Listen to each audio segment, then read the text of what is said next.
Good, and be careful when you hit the table. Oh, okay. Live, good morning and welcome to Sharpe Talk. We are so excited to welcome two-time Pro Bowl, two-time first team, Arizona Ring of Honor recipient, St. Louis Sports Hall of Famer, father of two, grandfather of four, and a very close family friend, Mr. Roy Jetstream Green, to Sharpe Talk today. Thank you so much for coming on. Thank you. Good morning. How's everything? Look at Lou. Man, that can't be Lou. Look at Lou. Lou looking What up, Jet? young. What up, Look at Jet? it, man. You in shape. Oh my, you hurting me now. You know I don't ever want you being better than me, and I'm in trouble now because you look at you, man. You're healthy. You looking young. Yes, Can you play? In my mind, I can play probably maybe 2 downs, and it'll take me about a month to recuperate. Well, if you can do 2, you're gonna beat me by 2. It's great to have you on, Roy. You sound and you look great, and I just want to thank you so much. You've supported me throughout the years. You're one of the few people. When you go through your troubling times, that's really when you find out who your true friends are. And I'm going to talk about some of the occurrences, the incidences that happened that you showed your heart and your special love. And certainly I would not be standing here without your support, influence, and the prayers of your family. So I have to thank you for that as I welcome you to Sharpe Talk. Well, I thank you also, Louis, as you spoke about, a lot of so-called success that I've had.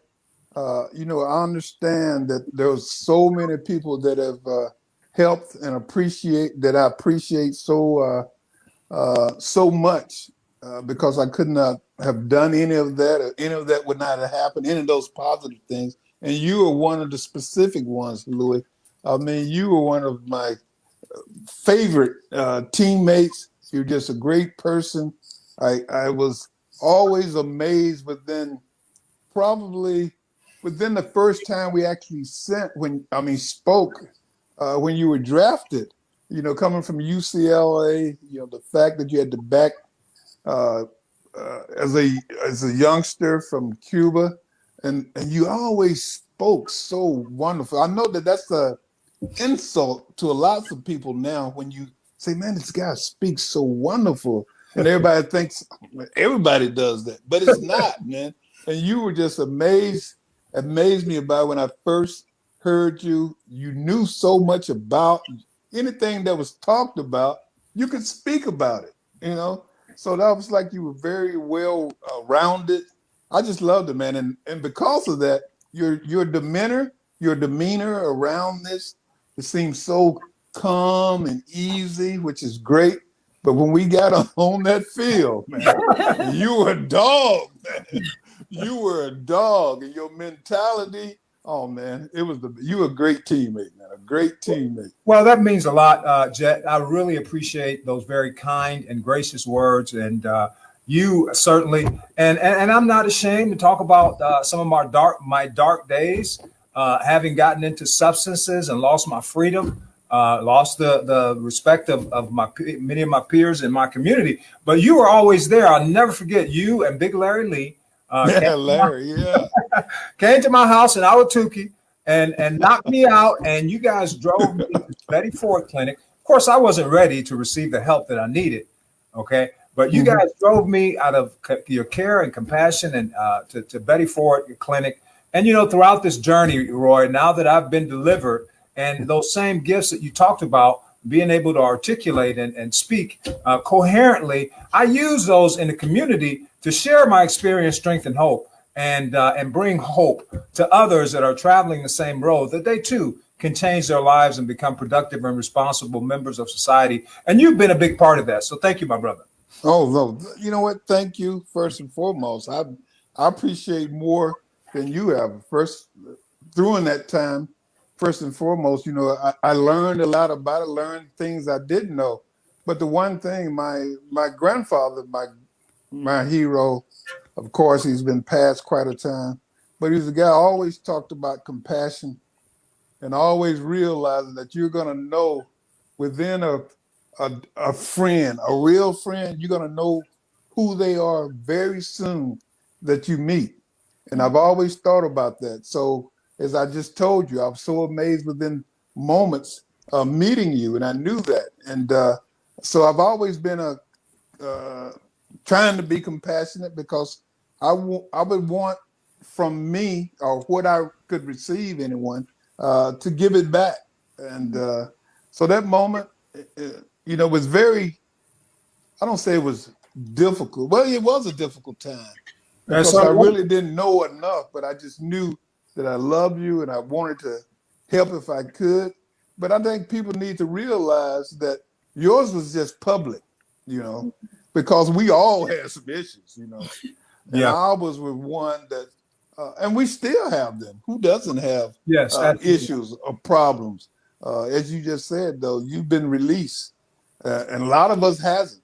As I say, we still fight, every in the morning trying to figure out what we're doing, but other people don't know ours. Publicly, people knew what you were going through, but as I said, there was a lot of us had issues all that time. But I just knew that you were going to overcome it. No matter what, I knew that you were overcome it, because that's as you said, you're a warrior, and now you have the greatest friend, as Grandpa say, always love the Lord. Hallelujah. Always love the Lord. I know you've always done that, so it was going to be okay. I've found someone that sticks closer than a brother, and he is my comforter. He is my counselor. He is my priest, my provider, my savior. He's everything in the world that I was trying to find in those drugs and in pornography and women. That's who he is today in my life, and that's why I'm delivered. And the awesome part about having that NFL platform, Roy, is that now those are the hearts of young men and women out there that are struggling. They open up, and I can speak life into others' hearts. I'm gonna let my daughter come in. Well, I feel like we're having church on this Saturday morning. Definitely very riveting to my spirit. So, Roy, as you know, here on Sharpe Talk, we like to talk about football, family, faith, friendship, and fun. So I just wanted you to sort of share with our viewers a little bit about your family background. I know you just mentioned your grandfather, God rest his soul. You grew up in Arkansas. So if you wouldn't mind just giving us a little background on what your journey through childhood was like up until the NFL. Well, it's said from Arkansas, town Magnolia, at that particular time, and not much difference. About 10,000 people in Southwest Arkansas. And my grandfather, Ned Rose, he had 12 kids. Wow. And we were all within the community, within walking or jogging to find each body. So that was some of my greatest times. My family as a young boy, if you're not working, you're playing. That was basically me as a kid. I loved to play. I knew I had to work, and I had all of my families, my communities around me. For some reason, I know I was blessed, because everyone loved me. People were always helping me throughout.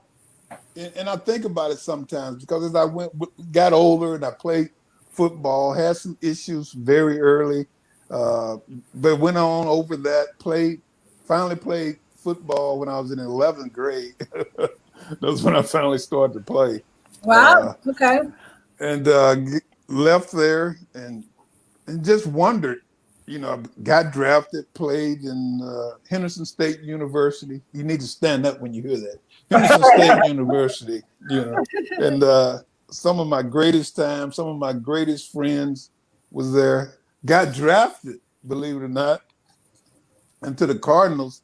And interesting thing was this, I never thought about going to a professional football player. I wanted to be a teacher. I wanted to teach English and coach. Wow. And and then that issue was back in the South in the 70s, mid 70s. people really didn't come and draft Henderson State University, right? So I remember when I was in 11th grade, as a junior, my mom came to me and she said, Roy, what's a draft? I'm like, I'm not sure, but I think people take you to come and get you and go to pros. This is in 11th grade. I'm not even thinking about playing no professional football, right? Yeah. And she says, I was at the game today and some man was sitting next to me and he talked to me because I kept yelling at you so much. He said, do you know Roy Green? And she goes, that's my son. Yeah, And right. and this guy says, you know what? He's going to play in the NFL. Wow. And I said, what? So my mom told me that after that game. And I'm like, that doesn't happen at Henderson State University, right? But after that, I find out when I got drafted that my coach, Sporty Carpenter, he came to me and one of the scouts from the Cardinals came and told me what happened. My coach called every organization in the NFL himself. Wow. And spoke to whomever he could and said, look, I got a guy that I want you guys to come and see him play. Roy Green, your number, whatever.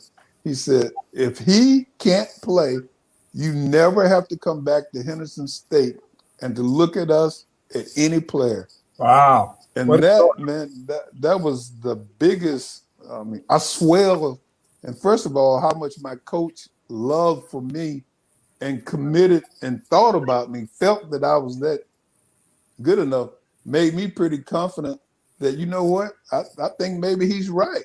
And that's when I became really, really confident. And that gave me an opportunity to have a great senior year and then got drafted to the Cardinals, of course. So I just appreciate it. Divinely inspired. As you were speaking, I think about our youth of today, and those that we try to inspire, and shout out to all the teachers that work, especially with the marginalized youth in our community, and how important it is for us as older members of society to inspire them that they can go and get an education and they can be reach their dreams, whether it be a doctor, whether it be a lawyer, whether it be whatever office of service that they, you know what I'm saying? And that what happened sounds like is what happened with you, with your mentors. Yeah, it's always somebody there. As I said, that's what I think I'm blessed, man.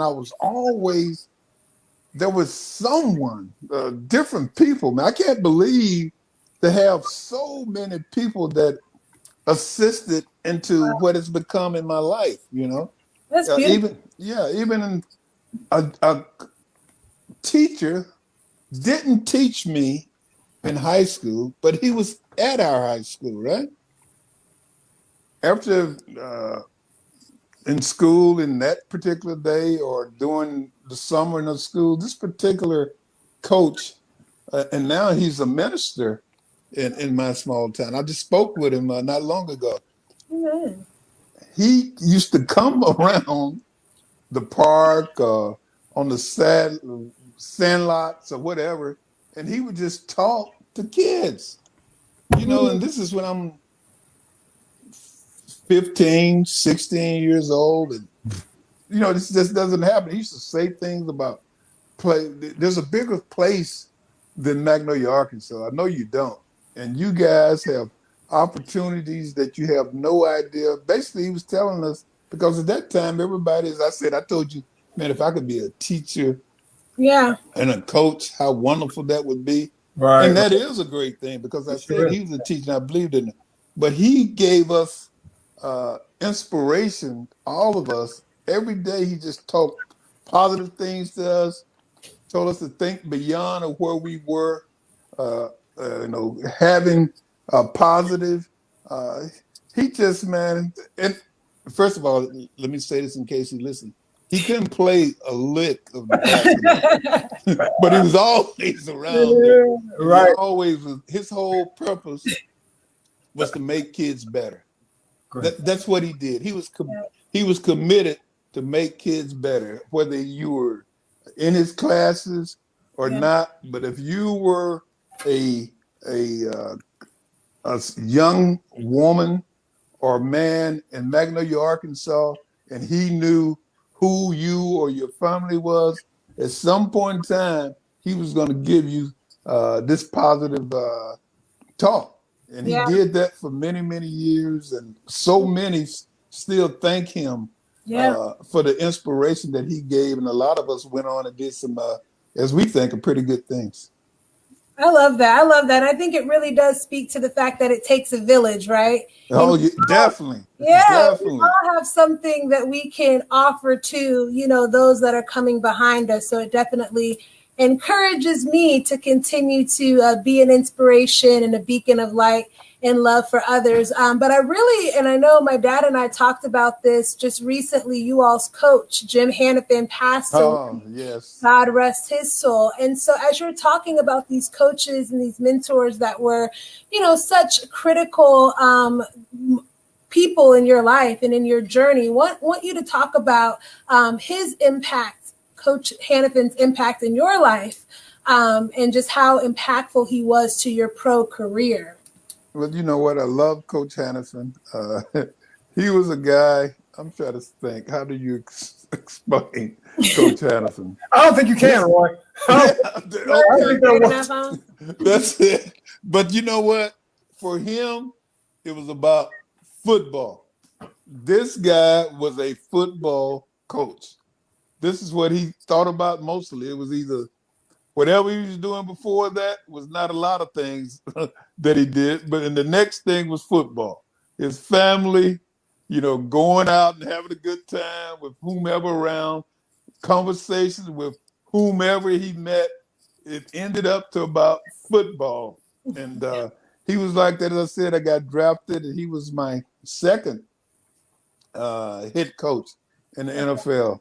And first of all, you don't understand that we had, I wouldn't call it fights, but we didn't really think the same what I should be doing in football. Okay, let's put this there. Because as I was drafted, I was a defensive player, and I was a defensive back.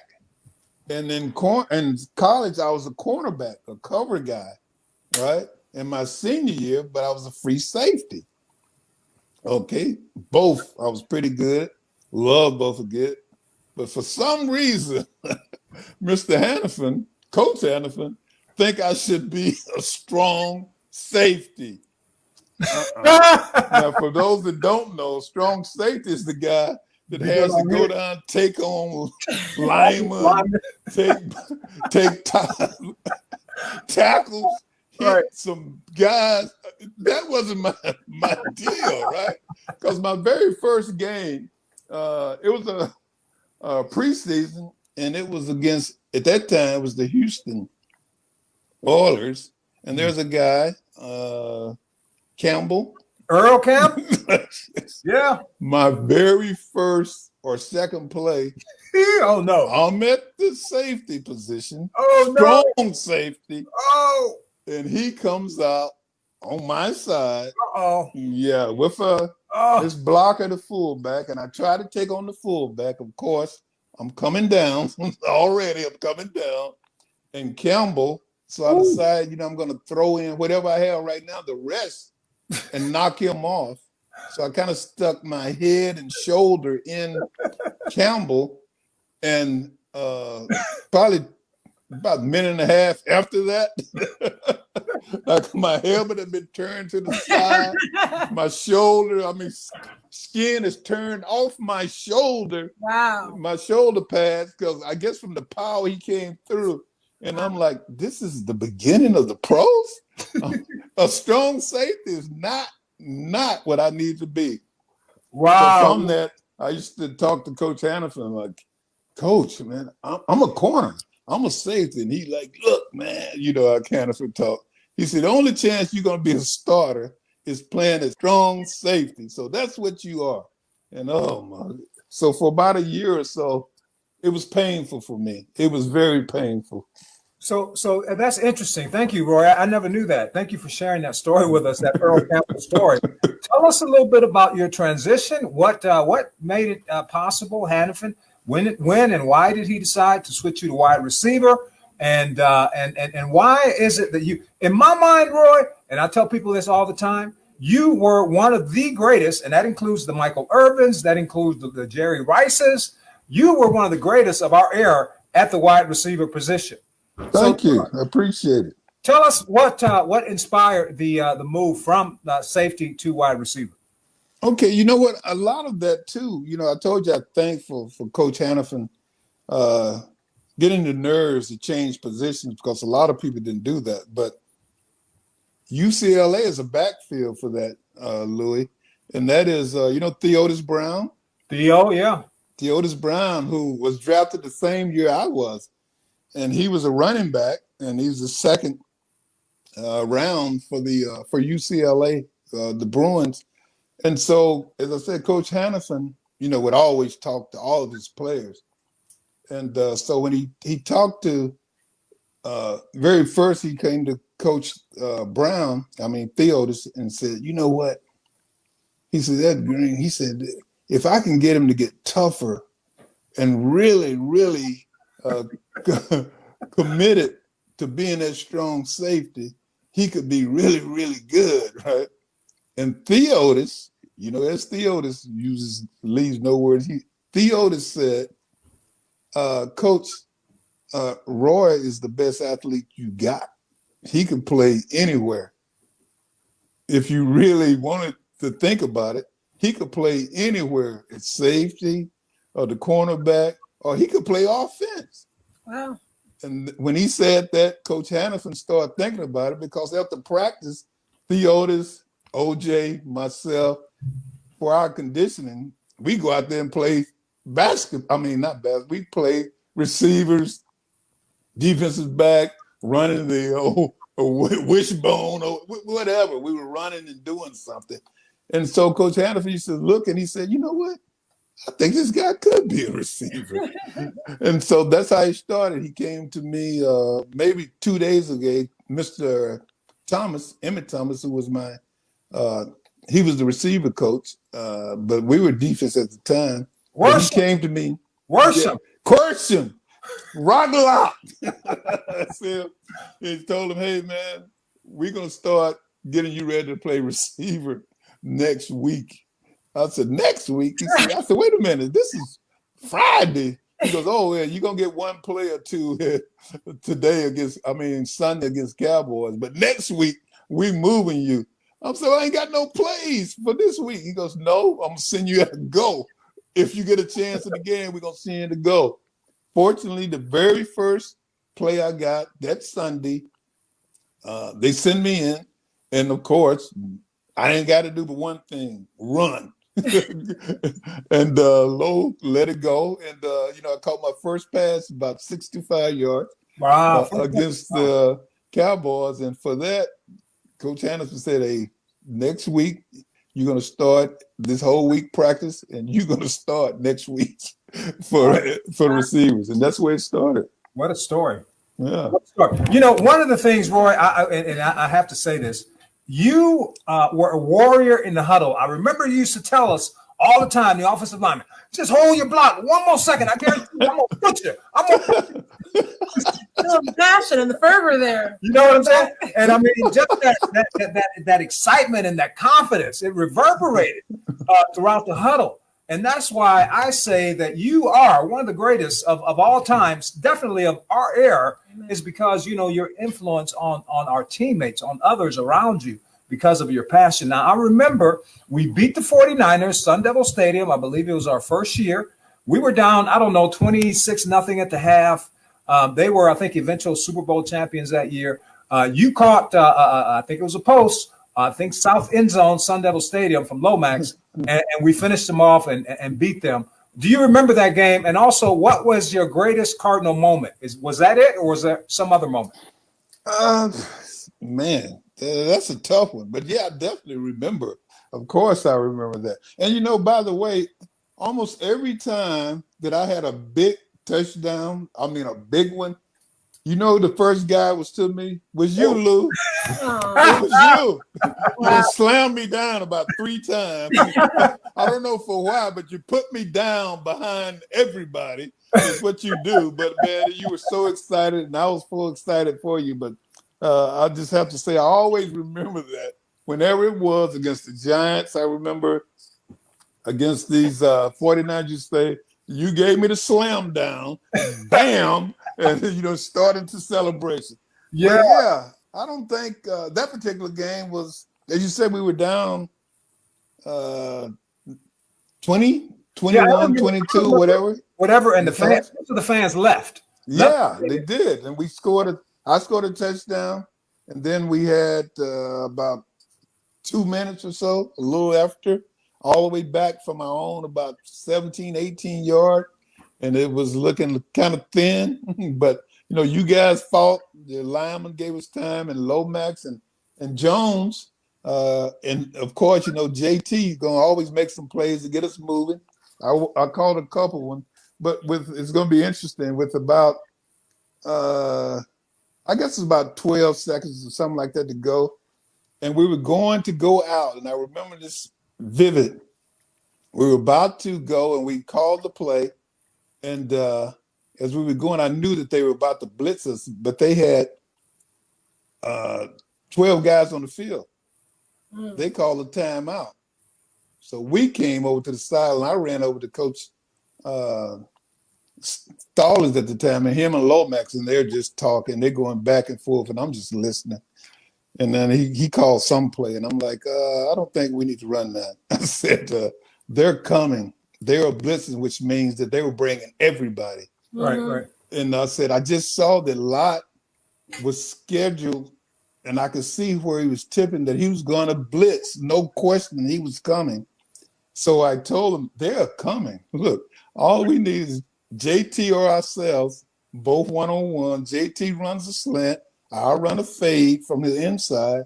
Either one of us, one of us, we people don't cover one-on-one against JT or myself. That's just, no, you can't do that. Absolutely. But I knew that they were coming. So that's it. He said, you think it? So go with it. And we went with it. And I got this Neil. Neil came to me, made the touchdown. And that's when Louis, here he comes. Louis going to slam me down and beat me. And we celebrated. It was one of the biggest victories we had in Arizona, for sure. And it was fun. Was that your greatest moment, or is there some other moment that you remember that you consider? Man, I had a lot. I mean, not meaning that I had a whole lot, but there's certain things that you think about that are vivid. I knew that once we were, and people may not, well, I'll tell you everything. I will. We were playing the Colts. We were playing Colts, and I was having a great season that year. And we were playing the Colts. And in the first half, I'd already scored a touchdown and almost had about 90 yards or whatever, but I had dropped 2 passes in the first half. So we come out in the third quarter, and I dropped another one. People didn't realize, but I knew what was going on. But I did. And Coach Hannafin calls and says, hey, you know what? I'm gonna take you out. I'm like, what? I said, look, are you crazy? I will say what I want to say. Yeah. Not that it's right, but I'm like, no, you're not. I said, it's gonna be 12 on the field. I said, I got it. Don't worry about it. Wow. So what I had to do on that in the last quarter, I had to tell Lowe, whatever the plays were called, you got to put me on the left side, right, to catch to the right side, because I was having the issues with my sight. People didn't know it, but whenever I would try to catch a pass and I turned my head, I would just go blur. I really couldn't see. Wow. And now I know, or after that, I knew that I had some type of concussion prior to. So it was very hard for me to move my head and to adjust.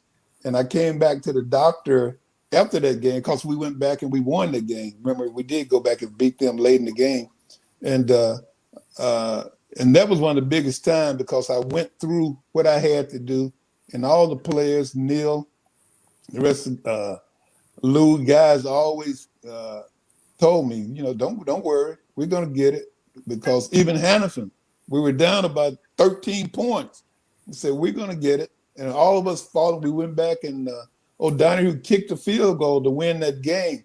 But for me, it took out of me more than I ever have, because of what we went through it all, what I personally myself went through it, and to make that play then, and continue my confidence that even what it was going on, that some kind of way I was gonna make it happen. So that's probably was the time I think most about. And that speaks to being an overcomer. And like you said earlier in the show, quitting just does not exist. And that has to be your mentality when you're out there. No matter what, you're going to pick yourself back up, and you're going to fight until you win, because you were born to win. That speaks of being. And I want to say, Roger Worley, welcome. Birdman is watching the show. All Hall of Famer Roger Worley. Please say hello and tell us a little bit about your memories with Roger. Birdman, without question, a Hall of Famer. And you knew instantly. As I said, I was a cornerback in college. And when I first came there and see Birdman, and, this is not racist, to see a white guy doing what he could do, it was like amazing to me. And I used to call him Whirly Bird, because this guy, I don't know how he did it. He would be make a play on the right side, and maybe very seldom, if he made a mistake, some kind of way, he would do a whirly bird, as I call it, and plant his foot and make a 360 to the other side and be right back on the receiver. It was like the most amazing thing I did. And Worley was the guy who was very quiet, really didn't say anything, but every day he was going to do the work. He was going to make plays. And you knew, he was one of those guys, this guy's different than everybody else. And you knew that. And he's very quiet, very humble guy, and one of the greatest defensive back that you could ever see. And that's why he's in the Hall of Fame. And a great guy, too. Great guy. Very humble. I got a chance to play at a golf tournament in St. Louis a few years back with Roger and Jim Hart and several other former players. And, a great pleasure to reconnect and take pictures. Thank you, Roger, for joining Sharp Talk. Rebecca? Yeah, well, I'm kind of taking it back. So you have been able to tell us about all of the great highlights and golden moments. And it's definitely been really just warming my heart hearing you guys reminisce and reflect. But taking you all the way back, I want to know where the nickname Jetstream. Jetstream. Boy, Jetstream Green. Yeah, that was something Vi continued to talk about when he was on last month. So please let us know, where did you get the nickname from? And you know who did it? Was a guy, Mike Schumann. Okay. Shoe Dog. Yeah, Shoe Dog. He came with us from the 49ers to here in the first, I don't know what year it was. It was probably in 83. Okay. Yeah, I think it was in 83. He came to our team, joined us. And that particular year, Coach Hannafin decided, hey, in this training camp, when you guys get here, we're gonna everybody's gonna have to run 40s. Right? And I'm like, everybody's saying, like, Mel Gray and all these people are saying, what? Come on, man. I've been here 10 years or whenever he played. And, I've been about my third or fourth year. What I'm like, what the heck? We got to do this. But we were getting a different coordinator that year with Dahauer was going to be our new coordinator. And I guess for some reason, the speed is going to do something. I don't know what the heck, why. But doing that all season, everybody was getting ready their own thing. But I started running more than ever for my sprinting. So anyway, prior to this training camp, the younger guys, rookies and younger guys, they go run theirs before. So we had three young guys, defensive backs. They were all very fast, right? And as excuse me for that, right there it goes. So Coach Thomas called me that night. He says, hey, Hoss. He says, man, So I'm gonna have to need you. I'm like, well, what's going on? He said, I got bets for all the coaches because 3 of those guys and the coach had ran low 4.4s, and one guy, what's his name? You know, Speedy. Speedy. Lionel Washington. Lionel, Speedy, yeah. Had ran like a 4.3. And he says, but everybody's got bets. All the coaches were putting bets on who was going to win from their group or from whatever, you know, how much. And he says, man, you can get me some money here because I told him that you're going to beat them all. I said, okay, I got it, right? So when I ran my 40 there, first time I ran like 4.28. And so Coach Anderson, they made me run again. Like, what the heck? They were like, oh, we must have missed it. So then I ran a 4.26. Oh, my. The second time, and Schumann ran out. So, wow, that's a jet stream going through there. And that's fun. That's how it came. And everybody, he always called me that. So everybody people start calling me Jetstream. So it just kind of stuck to me. Question. Darrell Green and you in a 40-yard dash. Who wins? Wow. Oh, man. You know what? I couldn't say. I really couldn't. He's the only guy that I ever played with that I thought about, wow, this guy could catch me. That was my thought. But I knew that he thought that also. But fortunately, he never did. But he was the one guy that impressed me. When he talked about speed, right. He was the guy.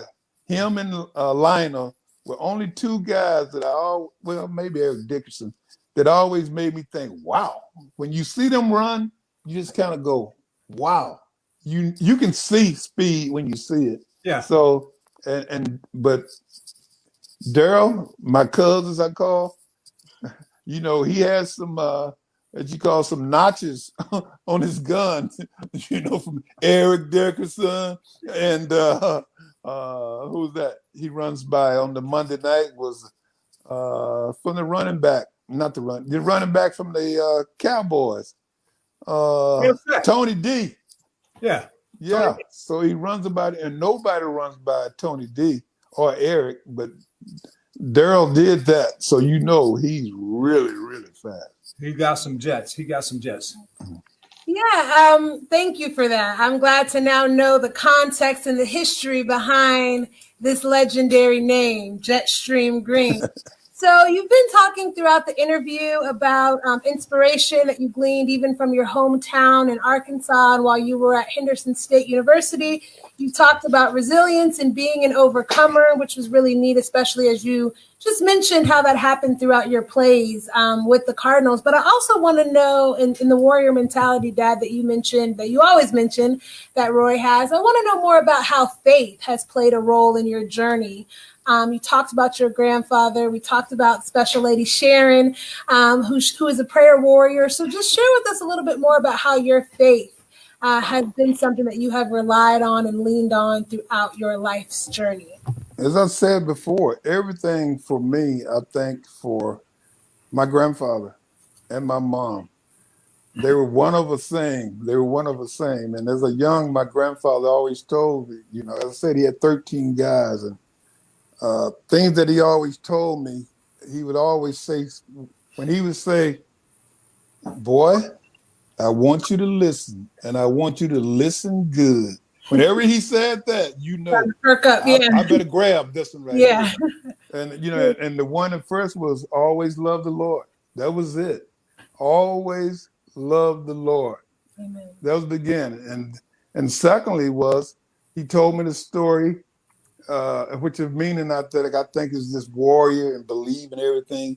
As I said, he had 12 kids during the Depression. You know, he told me he figured out a way that he could buy a mule, right? Because the only way they were going to be able to go through it was they had a small amount of land, not a whole lot, but they did raise the foods they had. They had a few hogs or whatever they raised, but they had to figure out a way to raise farm. And these 12 people at that time they figured out a way to go out and make just enough to buy a young mule. Wow. And that's how they got through the depression of 12 people. During that time, and he just felt like it. As soon as everybody was, thinking about how are we going to do this and go this, he said, first and foremost, I believed in God. I believed in myself, and I figured out how in the heck was I going to do it. And that's what he did it. And they raised it. And let me tell you about this mule that he bought. His name was Slim. Okay. Slim the mule. This mule, I don't know how old. This mule lived so long, because when I was about 12 or so, this mule, every year we'd go out and we would raise just a whole field of corn, right? To put up so that this mule, Slim, man, this mule lived better than I did. I'm telling you, my grandfather took care of this Slim, gave him, the horns that we drive 80 miles to go get this certain kind of alfalfa hay that Slim could have, not the regular stuff. And it was because he said that mule took care of his life, his family's life, helped them to survive. So that's why he took care of this mule for so many. I don't know how old that dang mule was, but he took care of him. That all he did was eat and walk occasionally around the field, but that was it. He took care of the mule because he did that.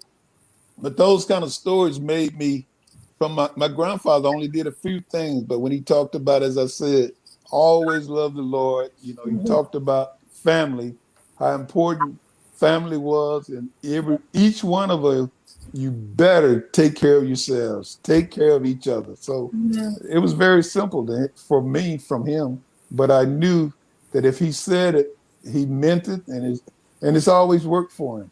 Yeah, amen, amen. And that faith continues to work for us to this day, right? So that is a powerful life lesson. Always love the Lord. And you mentioned that your grandfather also stressed the importance of family.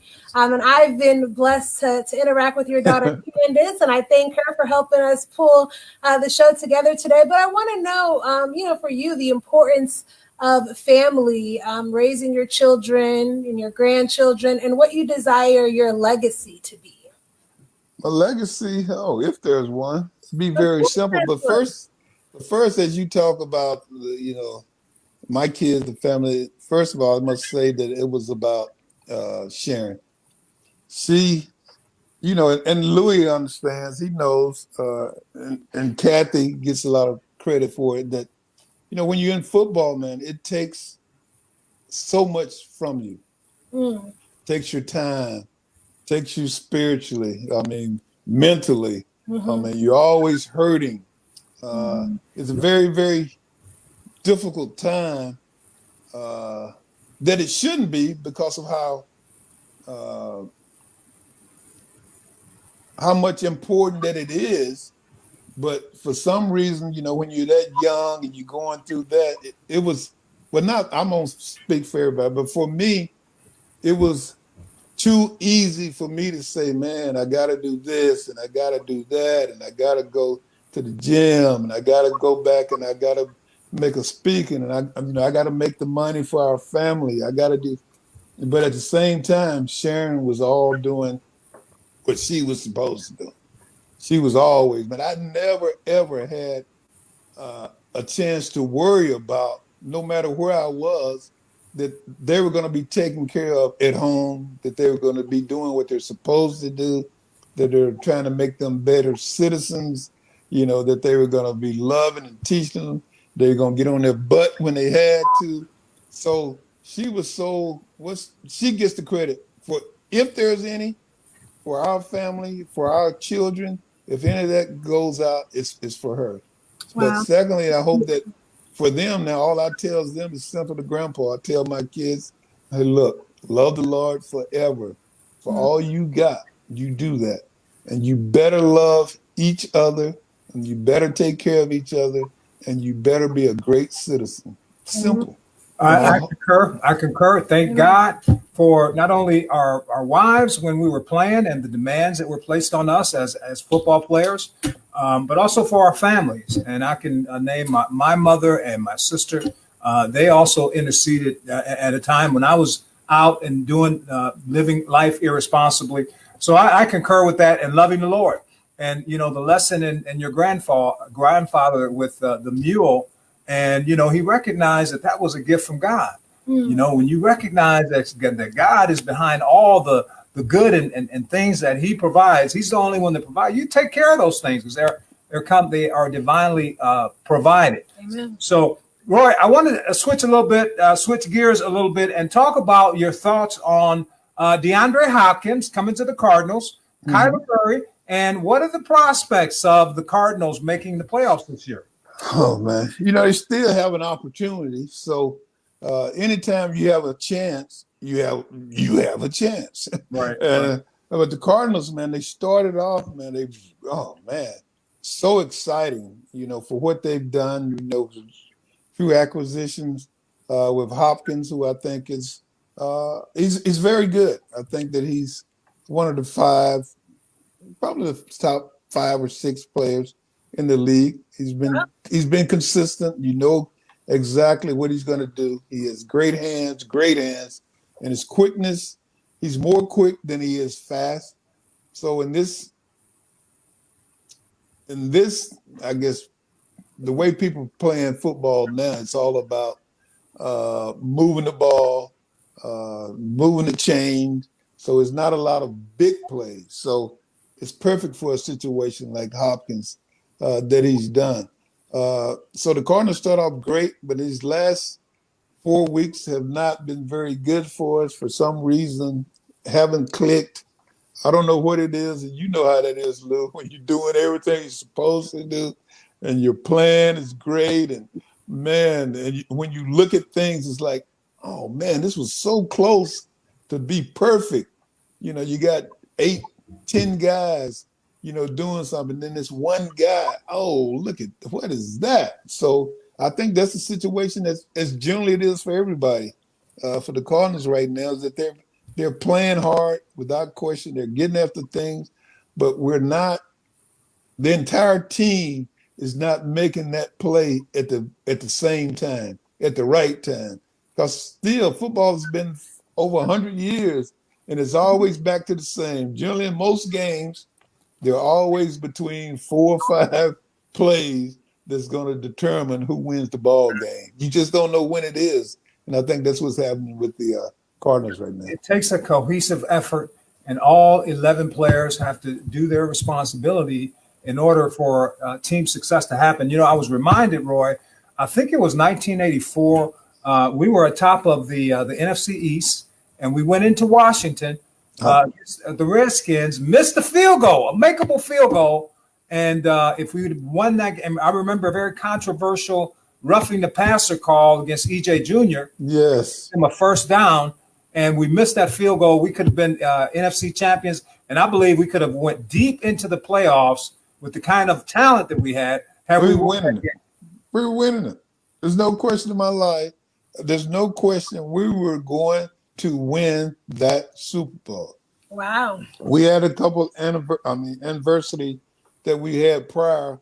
For some reason, I know that you don't remember this, but we won a couple weeks prior to the Cowboys in St. Louis on the worst play ever, and we lose this game. So when we go to this final game to play, it's between us and the Redskins. We'd been a 1 game above the league, between that game. If we went, and we probably would have gotten the playoffs anyway, but we didn't. So it was either you win and you go to the playoffs and wins the division, or you lose, you don't even get in the playoffs. You go home, yeah. Yeah, and we go back. We played. We were, again, back about 20 points at halftime. Yeah. And we came back and take the lead with about 2.5 minutes to go, and they get back and take it. For whatever reason, it didn't fall for us. But man, I'm telling you, we were a better team that day. We particularly a better team. That they were about 2 or 3 terrible Calls. calls. We'll call it calls. And we didn't win it, so we don't get in there. And Washington goes on and wins the Super Bowl, a team that we felt like we would have done the same thing. So, oh man, I will never forget that. I still think about that. Yeah, me and you both. I remember vividly. They had like 3rd and 18, and I'm like, oh, it's over. I can tell you that right now. And they call a bogus roughing the passer call on EJ Jr. And I'm thinking to myself, this cannot be real. This is not happening. Gave them a first down. First down. What? and they do pick up one of the, as you said, another 18, and they pick up 19 by Monk on the sideline and gets another first down. I'm like, oh man. But yeah, you never forget those. A lot of guys, for some reason, for me and a lot of people I talk to, we think more about the games that we should have won than what we won. Because those games I still got games in college that I just think about. Man, I'm still thinking about this 100 years later about that particular game. And a lot of the wins, I'm not thinking about it, but those games lose. That are the ones that hurt you so bad. Yeah, and I honestly just think that speaks to both of you all's passion for the game. It really is in your heart, and you can feel that. We can hear it, and we've been blessed to see it over the years as well. So, Roy, this has been such a great conversation. I really enjoyed it. It has blessed my heart and my spirit. As we both all know, we're in the holiday season, and the holidays look different this year due to COVID and, just this very calamitous year that we've all experienced of 2020. So if you have any inspiration on your heart that you would like to share with those who are viewing with us live or who will watch this replay later, just want to hear from a living legend, some inspiration as we conclude this adversity-stricken year and look hopeful to 2021.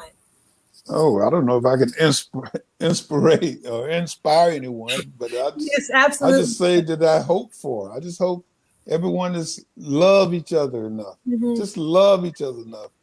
Don't be judgments, just love each other. That's pretty simple because you generally in my house, right now, or maybe in Candace's house and Sharon's house, they run everything.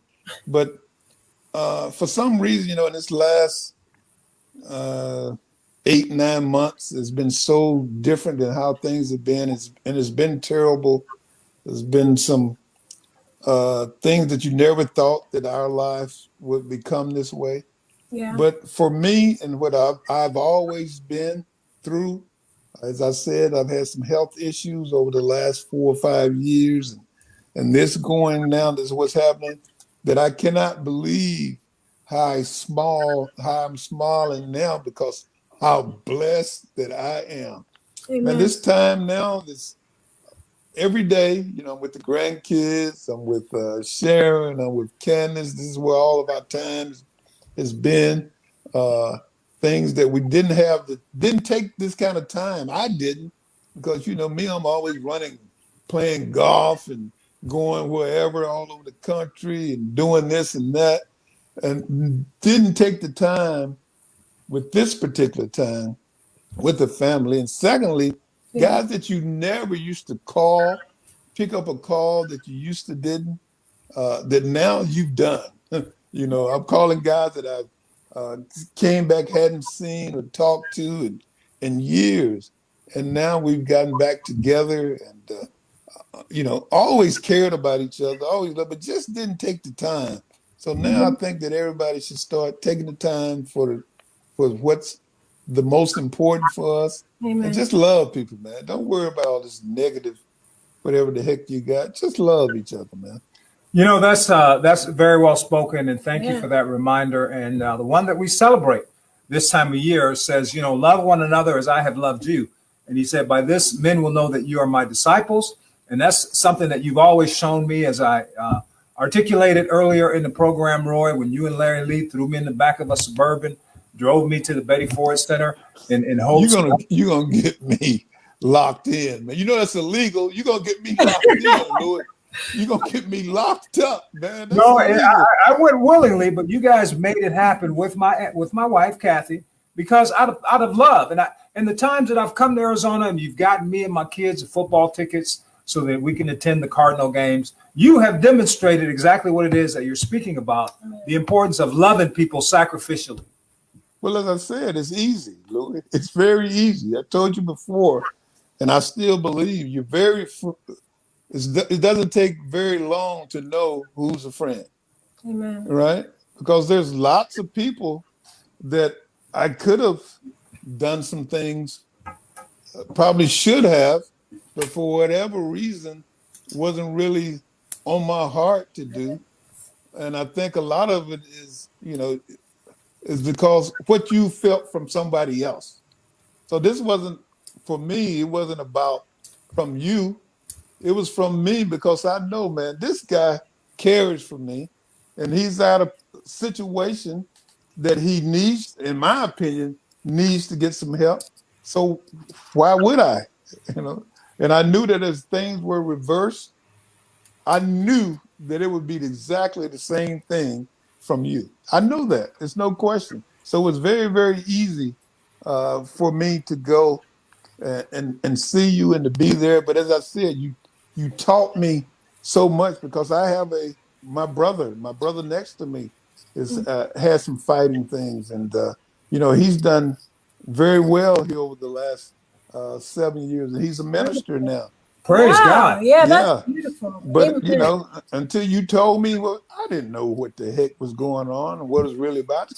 I couldn't even understand it, but you put it very succinct on that particular morning as we were having breakfast in that Denny's down there in California that morning right before, when I was trying to tell you all this stuff I'd heard about and read about.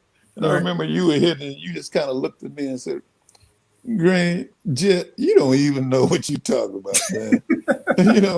Let me tell you what's going on, man. And when you went on and explained that to me, I was like, wow, okay, I can understand it. I can understand very easily that could be me right here doing that, because it's very, very easily and very, very hard to get away from it. Yeah. And it is. And people that make bad decisions or get involved in substances, they're not necessarily bad people. They just no, make bad not choices. at all. They need rehabilitation. They need treatment. They need counseling. They need support. Basically, they need love. They need love. And they're not going to be ready to stop their substance abuse until you can lock them up. You can pray for them. But until that person is ready to make a change, nothing will change. So I thank you for being an influence, and thank you for sharing love unconditionally and sacrificially. And that's what he did on the cross for us. He loved me when I didn't even love myself. And that's why we celebrate him on this holiday season. Amen. Jesus is the right, Luke. Thank you so much, Mr. Jetstream Green. Today has been absolutely wonderful. We have truly enjoyed it. And again, Candace, we shout you out for helping us to get everything together behind the scenes. We love you all. One final thing. You remember franchise? You remember franchise? Broderick Sargent. Oh, Broderick. Broderick. He's a franchise. He is a doctor. He is Dr. Broderick Sargent, has his own church in Texas, and he's a minister of the gospel today. A minister? I knew he was a doctor, but I didn't know he was a minister. But hey, God bless. Man, it's a miracle. It's a miracle. Yeah, we're all miracles. He wanted to say hello, Roy. We all love you, and continue to pray for us as we will you. And thank you so much, brother, for just being you. Hey, man, I love you guys, all you Cardinal families, camp family, community. You know what's going on next Sunday. We need some, baby. Let's make this turn. I'm committed. I'm committed now. I'm committed. All right. To victory. Make it happen, Captain. Make it happen, Captain. Let's do it. All right. Well, everybody, may the Lord bless you and keep you. May he lift up his countenance unto you, be gracious to you, and give you all peace. God bless. Thank you. Bye-bye. Love you. Bye-bye. Peace.